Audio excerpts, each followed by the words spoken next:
Okay, it's 3 o'clock. Let's get this show on the road. This session, everyone, is the Educator Insights from the Engagement Clinic. It features Valibrarian Gregg and Stephen. I never know how to pronounce your last name. And Xootfly. Xootfly, just the way it's spelled. Okay. This presentation features two people who will share their insights from the Engagement Clinic, which was a pilot course that was conducted in 2025 and continues in 2026. It's designed to develop skills in rational thinking and reflective approaches to topics in life. It's 9 parts, and there are multiple people teaching in it from various disciplines. So I'll be quiet and let the two of them share their experiences with you. All right. Thank you, Linda. Greetings, educators.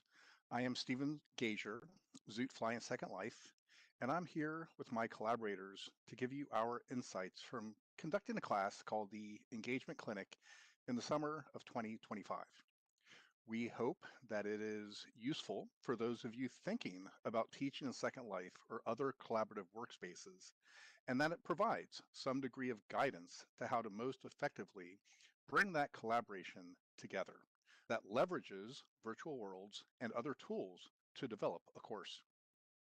We are excited about sharing it as part of VWBPE 2026 Insights. I would like to start at the beginning, which really came from my wanting to do something to teach people more skills to recognize falsehoods, use logic and scientific inquiry, and practice skepticism. These are things that I have spent decades doing professionally as a scientist, and I think these are useful skills to apply to everyday life.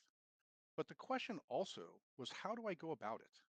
I could go it alone, which would have the advantages of my being able to focus on building content.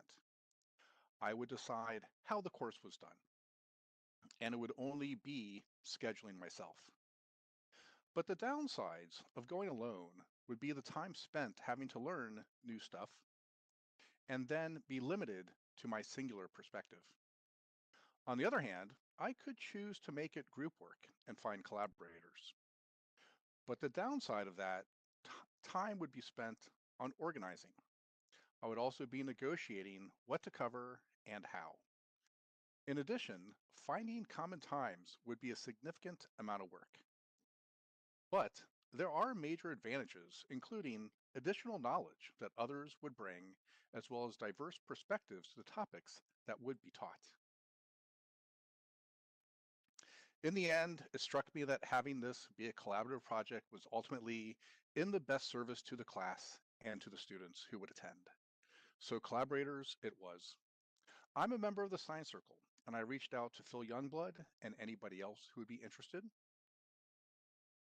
I had also collaborated before with Wisdom Seeker, with Whole Brain Health, and Tuya Hines. The interest of whole brain health was well aligned to what I conceptually had in mind. I had never collaborated with Valibrarian or Community Virtual Library. Nonetheless, I knew that they were an established group in Second Life and basically working in the field of meta-literacy.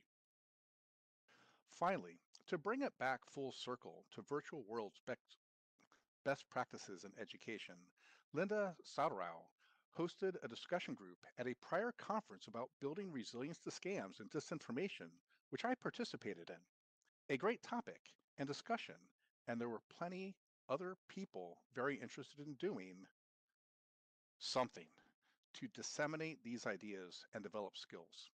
So VWBPE's function of bringing people together in SL was a part of the genesis of the Engagement Clinic. From that point, as we reached out to additional friends of friends, we discovered collaborators and interest from VWEC, Virtual Worlds Education Consortium, and John O'Connor and Delia Lake, two people who have been doing education for a long time in Second Life. We also found collaboration with Thotica and Scientia and a DJ.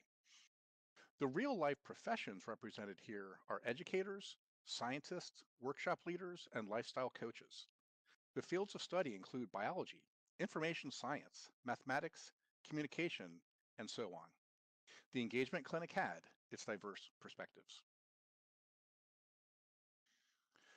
The next step was course development. And this is the area that I think it's very important to spend a little time highlighting. Just because we have an idea and we have a bunch of diverse perspectives of high energy professionals, putting that towards useful, effective outcomes can be very hard in any situation.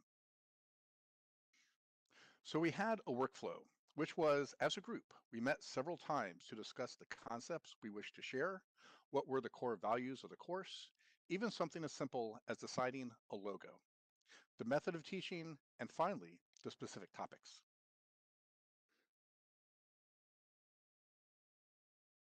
After we had fairly common consent among those ideas, then individuals would take the topics of the courses and work on those individually or as a pair and develop that course content specifically themselves.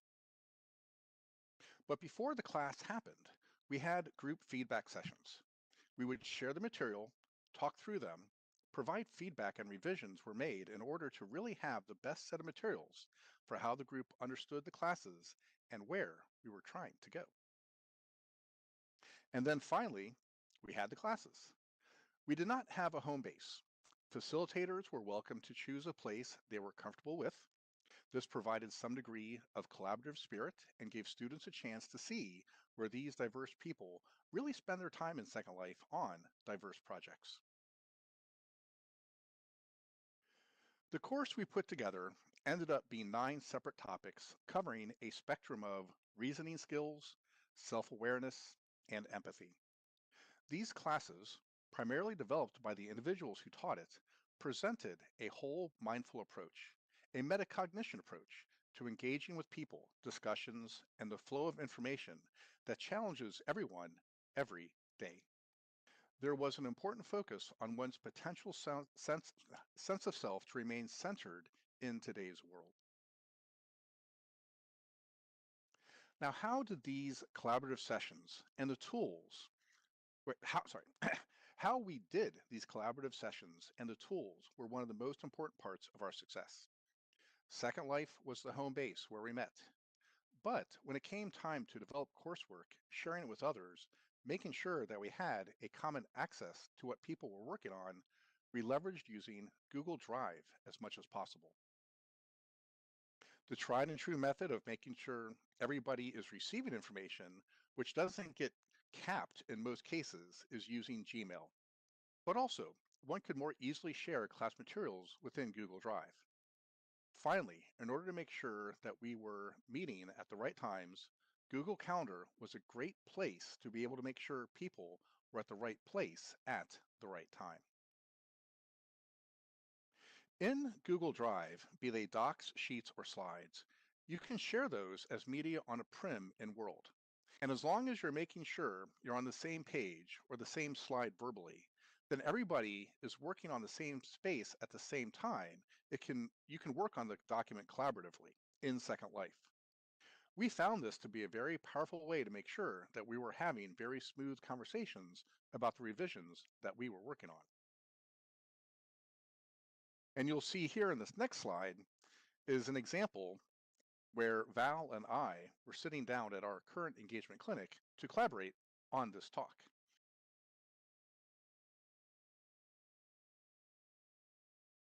So what I presented so far was the initial concept that brought forth the engagement clinic and the development of the group and how we operated. What I want to do now is hand off the conversation to Valibrarian. She's going to discuss the intersection of meta-literacy and this course. Thanks, Stephen. I'll stand up and just move over here just a little bit and get ready to tell you about my portion of the engagement clinic, which has been an exciting opportunity. I joined the team at the engagement clinic because my work in information science as a career librarian and professor of library and information science, although I was also a school teacher, is a perfect match to bringing logic and calm to a world gone mad, which was our initial tagline. Literacy has changed in digital culture, and a new term that addresses this change is meta-literacy. Some of you heard that earlier today, I believe, at this conference. I teach meta-literacy and digital citizenship here in Second Life as a virtual world librarian. Some of you know the Community Virtual Library, which began in 2006, which means in 2026, we are now celebrating 20 years in the metaverse. Meta-literacy is a framework for being literate in meta-modern culture. And I believe the metaverse is a great place to teach it to digital citizens. So I'll tell you a little bit about meta-literacy without going into great detail. Meta-literacy shares 4 domains of an individual's learning process, and you can see them on this slide. In the darker colored blue, you see the metacognitive domain, which addresses our thinking about thinking. Metacognition includes reflecting on our own thought processes, and we need to take time to do that in this fast-paced world of nonstop information. The cognitive domain, sort of the light green color. Cognitive domain deals with what we know and comprehend. The affective domain addresses our feelings and our emotions, because our attitudes affect our learning, and they certainly affect our discourse and our conversation with others in the physical world and, very importantly, online. And finally, the 4th domain is the behavioral domain. This deals with our actions. What do we actually do with the skills that we're learning and with the new material that we learn? Our discourse with others and our actions take place in the behavioral domain. Meta-literacy and those core domains aligns well to the Engagement Clinic's RAY core principles. And this was what we founded this Engagement Clinic upon. RAY. R stands for rationality.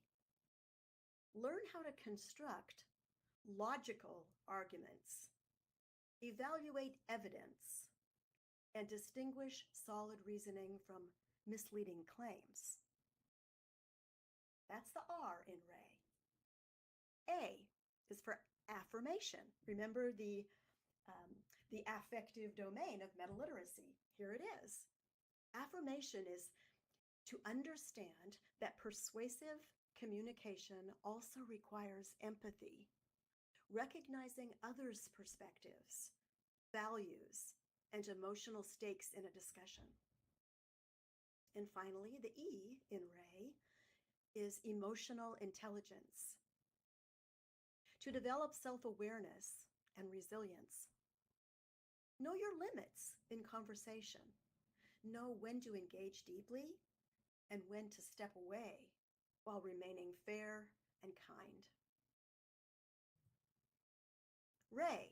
It's like a ray of sunlight helping us remain calm in a divisive post-truth world where information is often emotionally charged.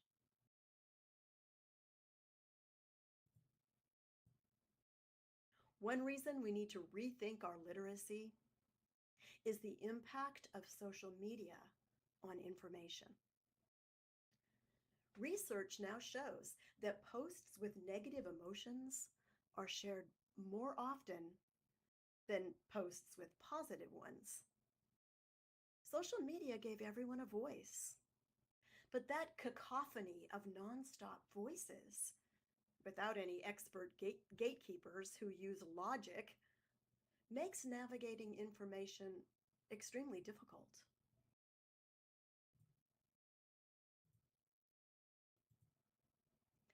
So I chose the model at the Engagement Clinic called Practicing Skepticism. That's the one I first taught in the engagement clinic. I found the diverse perspectives of the professors and the experts in a variety of fields to bring insight into logical argument, to help us identify personal biases, which are simply part of human nature. A questioning stance must be taught at a young age, as young as elementary school children, because they now are digital citizens.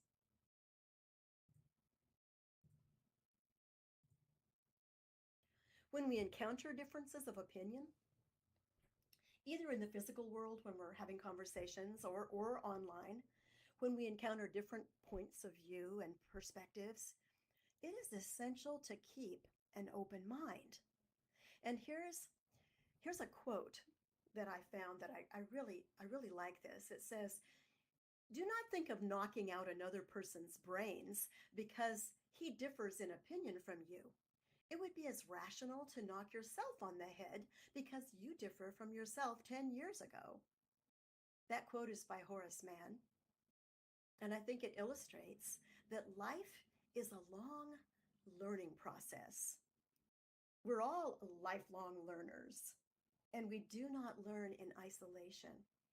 We do not learn in closed silos, but through thinking and reflecting. That's metacognition. Through a willingness to question everything online. A questioning stance is imperative.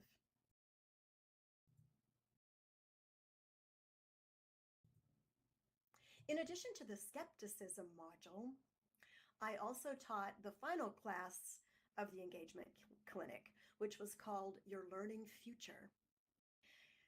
And I chose this one because I am passionate about helping the next generation as we move from what is known right now as the information age into the intelligence age, with AI evolving rapidly.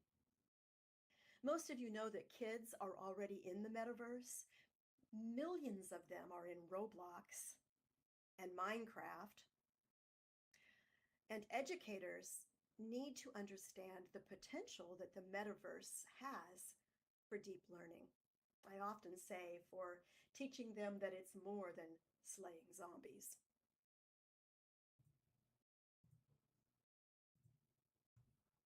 How can we help them become ethical digital citizens?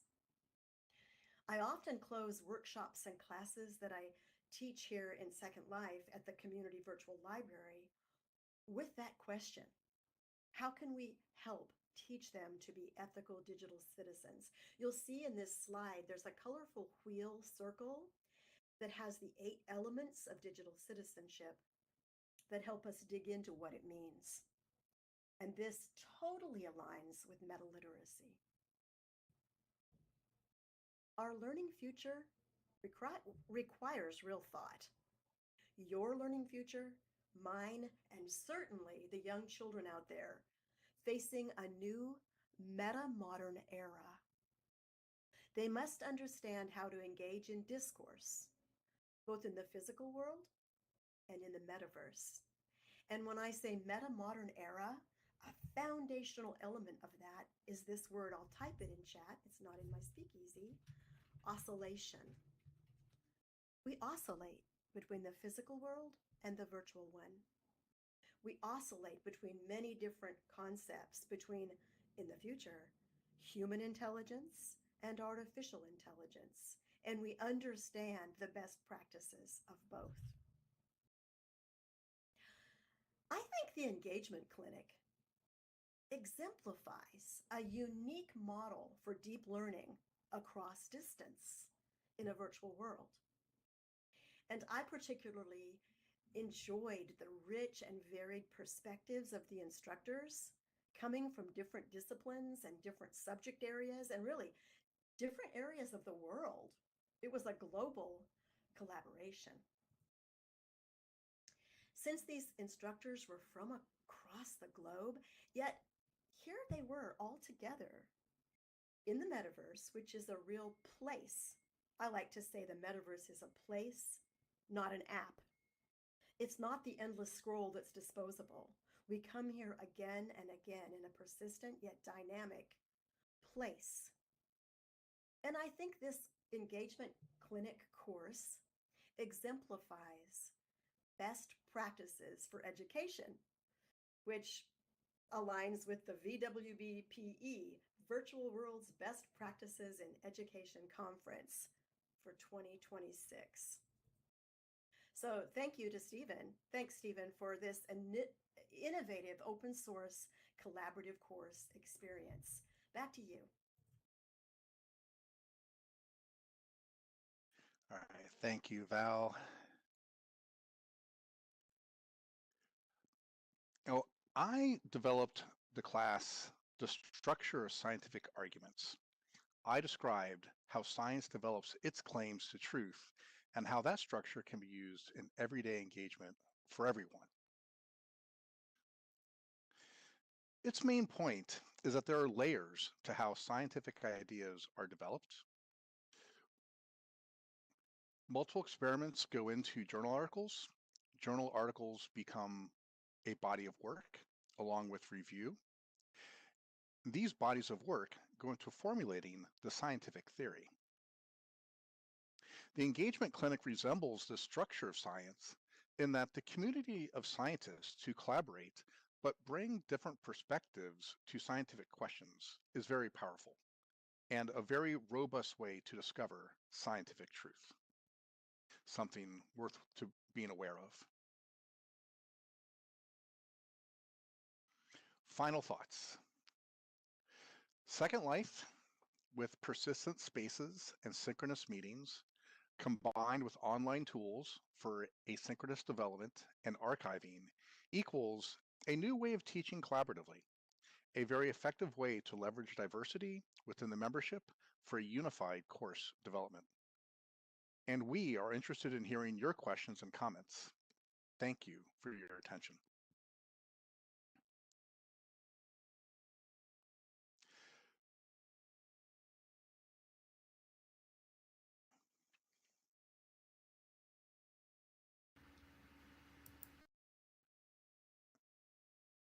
So we have a little bit of time here, and we have one of the other instructors in the class, Tuya Hines.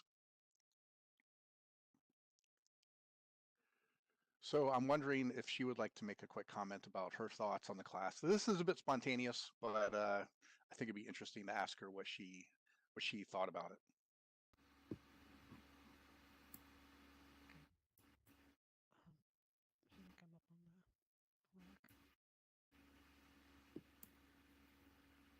We can hear you, Tuya.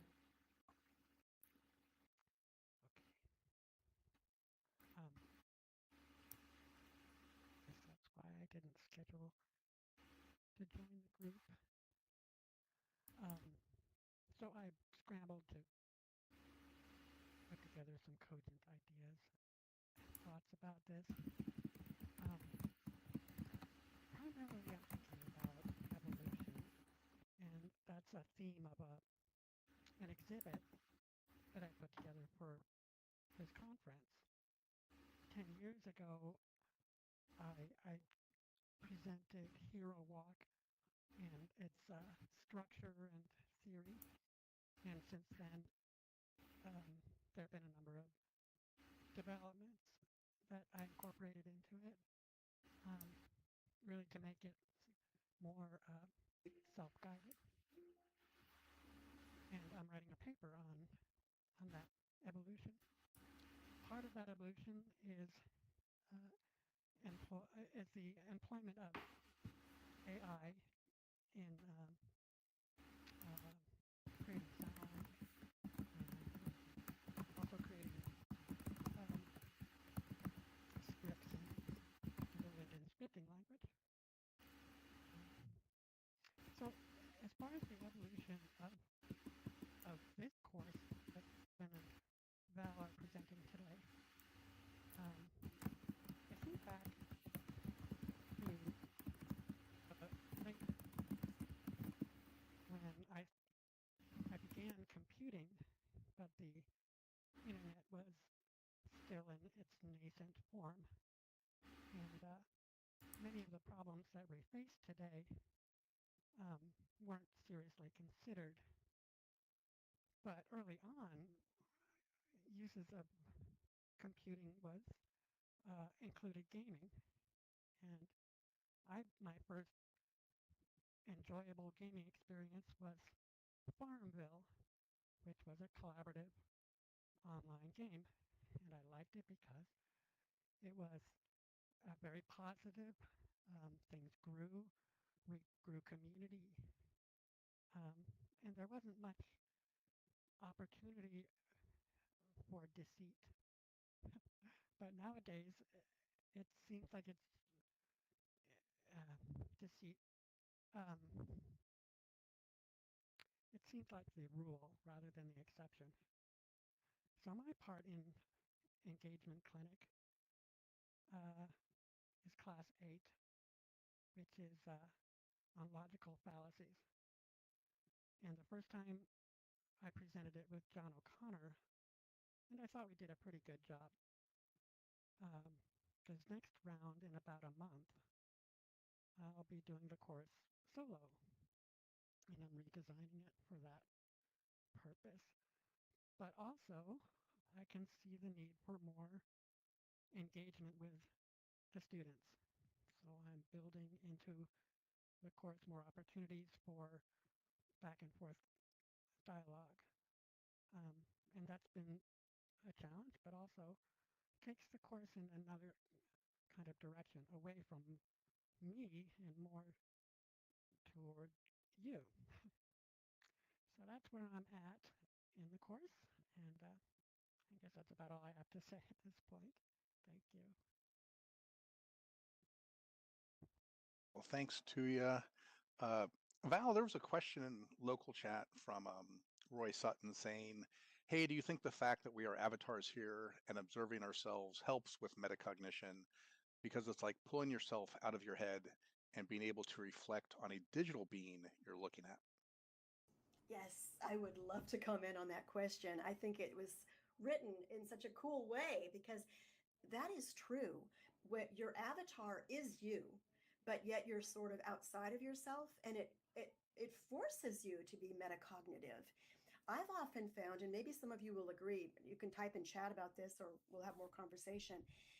I've felt that sometimes I can relate to people really on a deeper level than I often do in the physical world because you're sort of forced to think like that and put more in your words than you would in the physical world. Since you don't have a body to express body language, you use your words in a much more powerful way.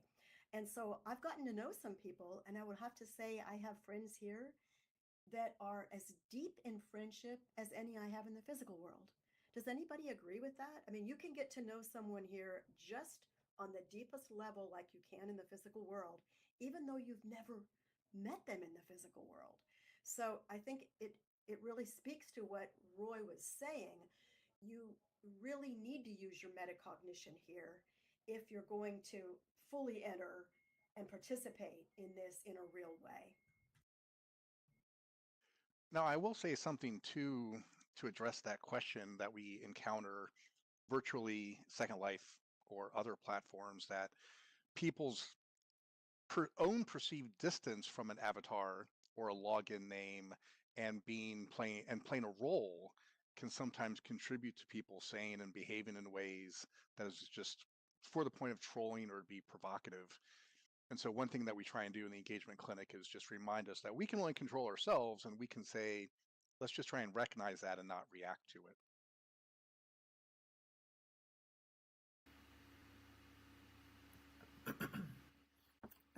Does anybody else have a comment? Because I'll let the audience speak before I do.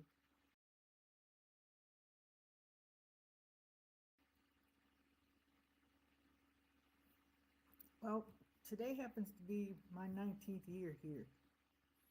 And I agree 100% with Val because I've developed friendships with people here that are totally unlike the ones that I have in real life and are quite closer. And I think one of the reasons is that you don't have the nuance of language, verbal language, and you have to learn how to write in or type what you have to say and express things in um, a kind way. And sometimes misunderstandings happen because of the written word as opposed to the verbal word. But I think over time we learn how to use, thank you, um, learn how to use the the emojis, and which have gotten a lot better over the years, by the way. And everything printed, we've learned how to show emotion. And I've had some of the best conversations about all kinds of topics with people from all over the world in here that I could not have in real life. I couldn't sit and talk to a person from Australia in real life, but I can in here. So, and oh, by the way, I'm supposed to do the Clara one on March the 29th, and I'm really looking forward to it.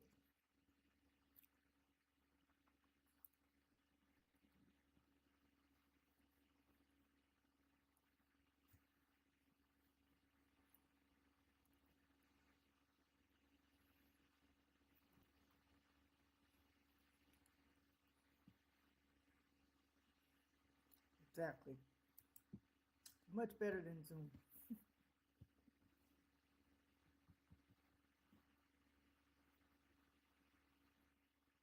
While you're thinking of a question, if anything comes to mind, feel free to jump right in. But there were a few obstacles I think we had to face, Stephen, such as the time zone issue. Finding the right time was really hard, and then we changed the time a couple of times, and then we had daylight savings time. So getting people to understand what time it is always quite difficult. Agreed. And we tried to address that by just having a group calendar on Gmail that anybody could subscribe to. That way you smooth over those, you can set up notifications. But just people do different things during the time of the day. And so, you can't address everybody when you're doing a synchronous type event.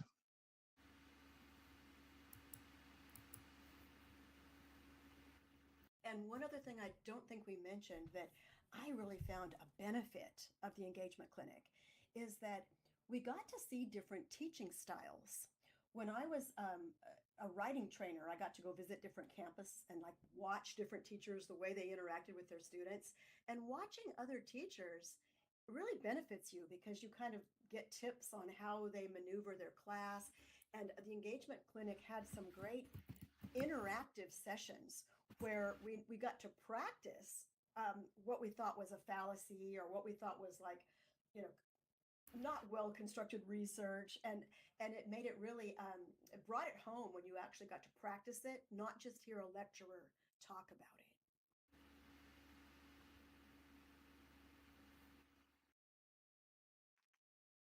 Yeah, that is something, yeah, we did not go into that, but we are doing a little bit more now this semester is saying, can we have a more typical organized structure that includes certain components?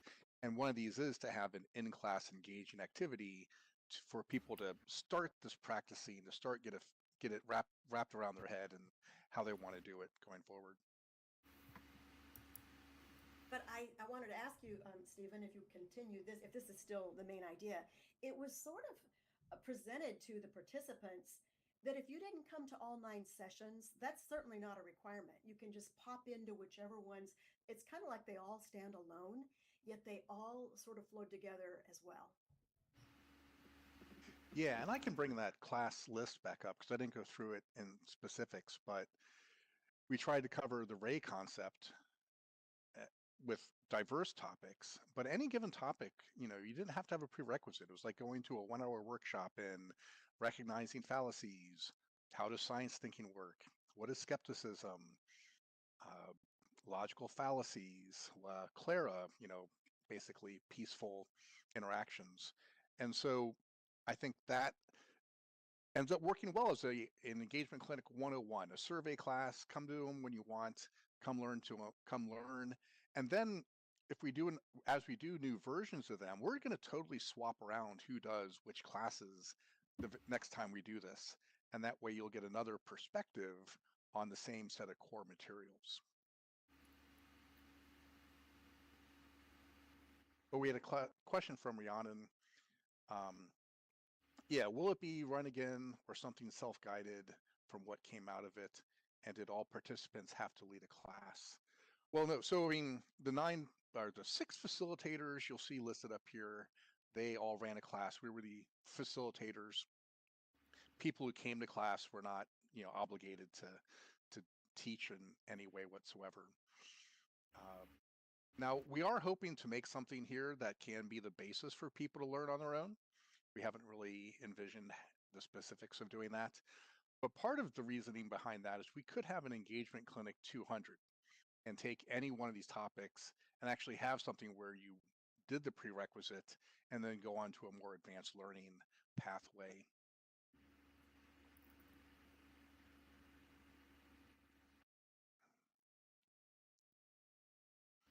So we'll see. Again, we have to make sure we take care of the core class first.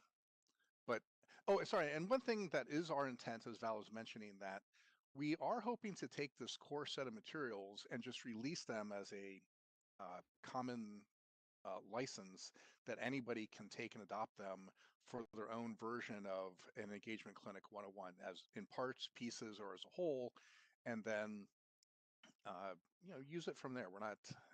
We haven't cornered the market on how to teach people to be better digital citizens. Yeah, it's very open source.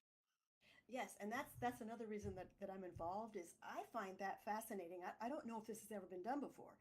It's not only taught in the metaverse, it's taught collaboratively on a global scale by professors around the world in an open source model. And it's like, I don't know that's ever been done. For a long time, MOOCs, it was like, oh, MOOC is going to be the way of the future. But trying to teach thousands of people, you don't get that feedback that you're together in a real space and you can talk to the instructor. Here, you can. It's intimate, yet it's global.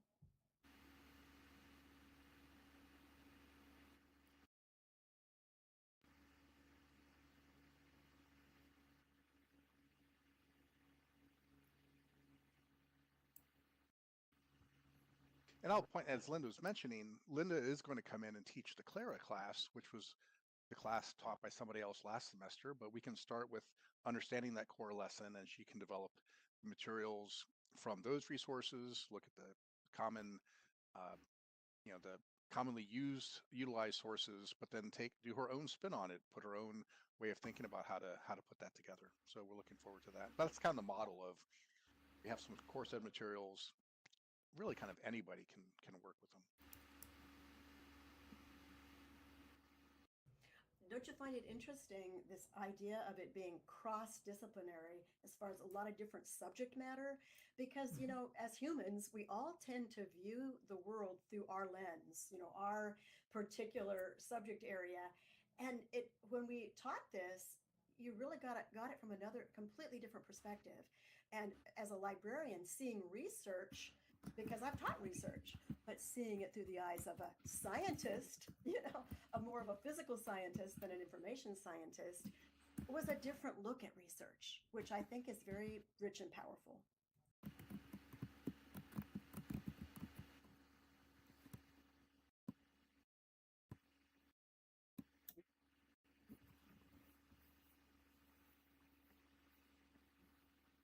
Any other comments or questions for?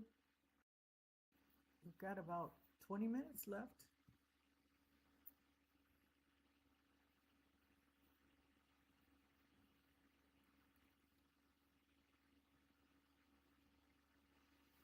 Okay, let's give our 2 speakers a rousing round of applause.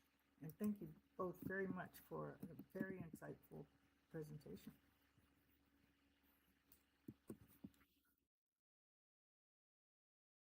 If you want to stick around, we have a little while before the next session, which is at 4. Let's see, what is it? It is, The next one? Delo's going to do Neil Portman 6 technology questions for AI. That's right, Neil Postman. Yeah, And that's it's coming going to up be good. at 4 o'clock. Yep. I'm going to turn my voice off because I need to eat some dinner.